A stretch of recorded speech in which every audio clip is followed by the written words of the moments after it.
Hello everyone, मैं गणेश आप सबका स्वागत करता हूं एक बार फिर से हमारे इस YouTube channel learn with Ganesh में।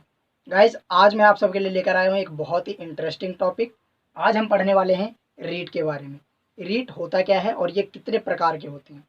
रीट बताने से पहले मैं आप लोगों को थोड़ा सा पीछे का के बारे में जानकारी देना चाहता हूँ। जैसा कि आप लोगों को पता होगा कि हमारे संविधान में 6 प्रकार के मौलिक अधिकारों का वर्णन किया गया है, जिसमें से छठा जो मौलिक अधिकार है, जिसका नाम है संवैधानिक उपचारों का अधिकार, जो अनुच्छेद 32 के तहत हमें दिया गया है। और ये जो मौलिक अधिकार है, ये हमारे संविधान में मौलिक अधिकारों के रक्षक के रूप में जाना जाता है। इसी वजह से डॉक्टर भीमराव अंबेडकर ने अनुच्छेद 32 में जो संवैधानिक उपचारों का अधिकार है, इसे हमारे संविधान की आत्मा या हृदय की संज्ञा दी है। चूंकि अगर हमारे किसी भी मौलिक अधिकार का हनन होता है, तो हम संवैधानिक उपचारों के अधिकार के माध्यम से न्यायालय में जाकर शिकायत दर्ज करवा सकते हैं।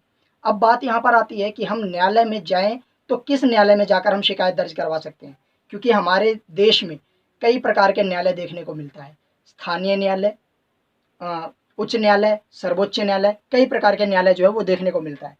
तो हम बात करते हैं कि न्यायालय में जाकर शिकायत दर्ज करवाने की, तो हम दो तरीके से शिकायत दर्ज करवा सकते हैं। एक होता है अनुच्छेद 32 के तहत और एक जो होता है अनुच्छेद 226 के तहत। अनुच्छेद 32 के तहत हम सर्वोच्च न्यायालय में जाकर शिकायत दर्ज करवा सकते हैं। कहाँ पर? सर्वोच्च न्यायालय में। और अनुच्छेद 226 के तहत हम उच्च न्यायालय में जाकर शिकायत दर्ज करवा सकते हैं। जब हमारे मौलिक अधिकारों का हनन होता है, चाहे वो व्यक्ति द्वारा हो या राज्यों द्वारा हो, तो उन मौलिक अधिकारों की रक्षा के लिए और मौलिक अधिकारों को दोबारा से लागू करने के लिए न्यायालय द्वारा जो है कुछ आदेश दिए जाते हैं, जिसे प्रादेश या रीट के नाम से जाना जाता है। तो यहाँ पर मैं आपको बताता हूँ कि रीट होता क्या है। तो न्यायालय द्वारा हमारे मौलिक अधिकारों की रक्षा के लिए राज्य को या सरकार को कुछ आदेश दिया जाता है, जिसे प्रादेश या रीट कहा जाता है। ठीक है, अब बात करते हैं कि रीट होते कितने प्रकार के हैं। तो रीट गाइस 5 प्रकार के होते हैं। इसके बारे में हम यहाँ पर थोड़ा सा देखते हैं और इसको डिटेल में हम देखेंगे आज। रीट कितने प्रकार के होते हैं? 5 प्रकार के। पहला जो होता है उसको हम कहते हैं बंदी प्रत्यक्षीकरण। क्या कहते हैं? बंदी प्रत्यक्षीकरण। दूसरा जो रीट होता है उसका नाम है परमादेश। परमादेश। तीसरा जो है उसका नाम है निषेधादेश। निषेध आदेश।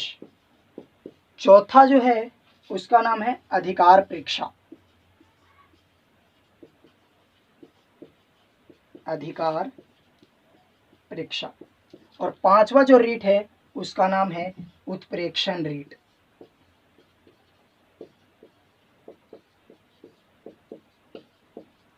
अब हम बात करते हैं कि ये जो 5 प्रकार के रीट हैं, इसके बारे में थोड़ा सा डिटेल में देखते हैं कि ये है क्या।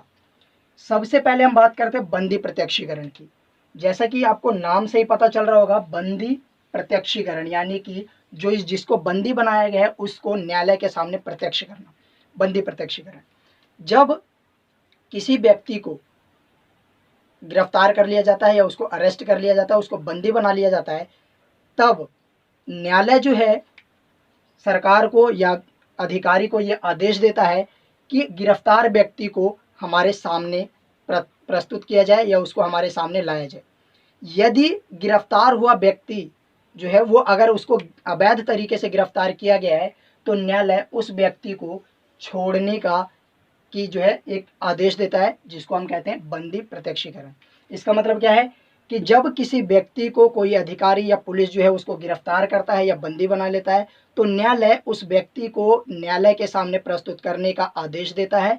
और यदि उस गिरफ्तार व्यक्ति के गिरफ्तारी का कारण अवैध हो, तो उसे मुक्त करने या छोड़ने का आदेश भी दे सकता है। ठीक है, तो ये बंदी प्रत्यक्षीकरण आई होप आपको समझ में आ गया होगा। दूसरा है परमादेश। परमादेश होता है कि जब कोई अधिकारी अपना कर्तव्य जो है, अपने कर्तव्यों का निर्वहन अच्छे ढंग से नहीं कर रहा होता है। क्या है? परमादेश। जब कोई अधिकारी अपने कर्तव्यों का निर्वहन अच्छे तरीके से नहीं कर रहा होता है, तब न्यायालय द्वारा कौन सा न्यायालय? उच्च न्यायालय और सर्वोच्च न्यायालय, दोनों में से कोई भी आदेश जारी कर सकता है। तब जो है सर्वोच्च न्यायालय या उच्च न्यायालय उस अधिकारी को अपने कर्तव्यों का निर्वहन करने के लिए आदेश जारी करता है, जिसे हम क्या कहते हैं? परमादेश। तीसरा आता है निषेधादेश। निषेधादेश में इसके तहत क्या होता है कि जब कोई निचली अदालत, कौन सा?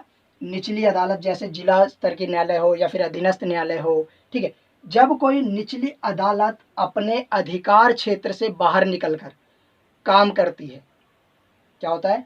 जब कोई निचली अदालत अपने अधिकार क्षेत्र से बाहर निकलकर काम करती है, तब ऐसे में उसको, निचली अदालत को अपने अधिकार क्षेत्र में रहकर काम करने के लिए आदेश जारी करता है सुप्रीम कोर्ट या फिर हाई कोर्ट। इसी को हम क्या कहते हैं? निषेध आदेश। ठीक है, यानी कि उसको मना करता है कि आप, निचली अदालत को सुप्रीम कोर्ट या हाई कोर्ट जो है वो मना करता है कि आप अपने अधिकार क्षेत्र से बाहर निकलकर काम ना करें। इसका मतलब निषेध करता है, वो रोकता है। ठीक है, तो ये निषेध आदेश कहलाता है। इसके अलावा जो है अधिकार परीक्षा। अधिकार परीक्षा क्या है? जब कोई व्यक्ति जो है किसी ऐसे पद पर नियुक्त हो जाता है जिस पर उसका कोई संवैधानिक अधिकार नहीं होता है।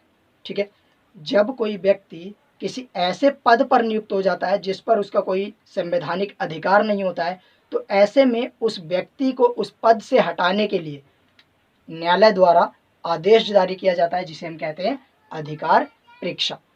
सपोज कोई व्यक्ति जो है किसी पद पर, पुलिस के पद पर या फिर किसी भी सरकारी पद पर काबिज हो गया है और उस पद पर बैठ गया, नियुक्त हो गया है, और वो जो है वो फ्रॉड तरीके से वहाँ पर नियुक्त हुआ है और उस पर कोई उसका संवैधानिक अधिकार नहीं है, तो ऐसे में न्यायालय क्या करता है? उस व्यक्ति को उस पद से हटने का आदेश देता है और उसके बाद में पुलिस कार्रवाई के माध्यम से उस व्यक्ति को वहाँ से हटा दिया जाता है। ठीक है, तो ये है अधिकार परीक्षा। लास्ट आता है उत्प्रेक्षण रीट। उत्प्रेक्षण रीट का क्या मतलब है? तो सर्वोच्च न्यायालय या उच्च न्यायालय क्या करता है कि जो निचली अदालत है, निचली अदालत में जब कोई मुकदमा चल रहा होता है और निचली अदालत में मुकदमा अगर वो सॉल्व ना हो रहा हो या फिर सर्वोच्च न्यायालय उस मुकदमे को अपने पास मंगवाना चाहता हो, तो निचली अदालत से ऊपरी अदालत के पास कोई भी मुकदमा मंगवाने के लिए उत्प्रेक्षण रीट का उपयोग किया जाता है।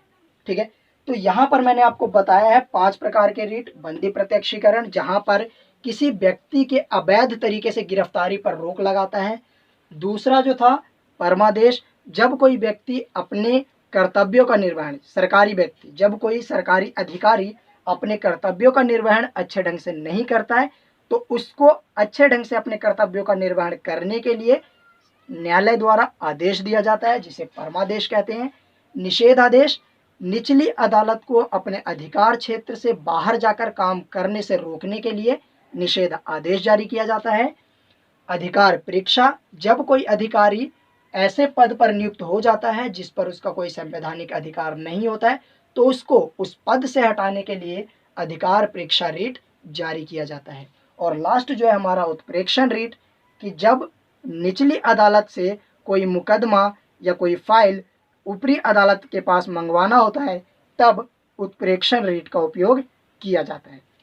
ठीक है, आई होप ये जो है रीट क्या है और इसके प्रकार आपको आसान शब्दों में समझ में आ चुका होगा। चलिए, अगर वीडियो पसंद आया हो तो लाइक कीजिएगा, शेयर कीजिएगा और चैनल को सब्सक्राइब करना मत भूलिएगा। मिलते हैं नेक्स्ट वीडियो में, तब तक के लिए बाय बाय।